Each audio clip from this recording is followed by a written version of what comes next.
Hello' guys good morning কি খবৰ সেয়া ৰাতিপুৱা মই শুই উঠিহে ব্ৰাছ মাৰি চাহ পানী খাই মই কঠীয়াতলিত আহিলোঁ। কঠীয়াতলিত অহা কাৰণটো হৈছে কঠীয়া অলৰেডি তোলা হ'ল, কিন্তু 20-30 মুঠিমান নুজুৰিব, তাৰ কাৰণে মই অলপ তুলিবলৈ আহিলোঁ।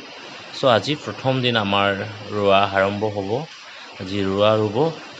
আপোনালোকক দেখুৱাম আমাৰ আজি ৰোৱা প্ৰথম দিনা আমি কেনেকৈ ৰুইছোঁ আৰু কি কৰিছোঁ আৰু কিমানজন আহিছে মানুহ গোটেইটো দেখুৱাম। আপোনালোকে চাই থাকক। বহুত দিন মই ভিডিঅ' বনোৱা নাই, বিশেষ কপুরদের দাম থাকছে আলোর ওস্তা রাখবো না কপুর ওটা সারাবো নদন বদন শস্য ওলাগে এইফালে চক এই এবার প্রায় অস্ত্র বড় লোক লাগে কুমচুম বেলা কই মা পিকালঙ্কা নকো জক্তা মন পিলিয়ে এ বিসামঙ্কা আজি প্ৰথম দিন 7জনী ৰোৱনী ৰৈ আছে। সেয়া হিলিছ দাম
ধান চাউল নাথাকিলে মিছা। এইকাৰণে আমি খেতি কৰাৰ আৰম্ভ কৰিছোঁ। ধন্যবাদ। আৰু ইয়াৰ পাছত আমাৰ শেষত আমাৰ চাহ হৈ গ'ল আজি, আৰু দুবাৰ চাহ হ'ল। এতিয়া হ'ব ৰুটি আৰু ঘুগুনি। ঠাণ্ডা চাই থাকিব, ঠাণ্ডা আৰু ঘুগুনি খাব আৰু ৰুটি লাষ্টত পুবমট টাঙি পৰিবতো নৰুকাম পেন পাঞ্চিত তেওঁলোকে ছিল আমদাংক লেগত কাম না মোৰ পৰা লাষ্টত দনামটো নাম কিৰো বোলো চাঙম তুইতো আৰু পঢ়া পাওঁ লগতে তেওঁলোকে লাষ্টত এয়া ঘুগুনি আৰু ৰুটি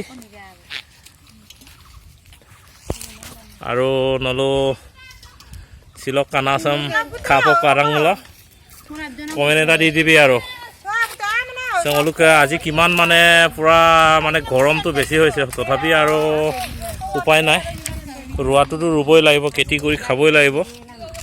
এনেকৈ আমাৰ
Parulan.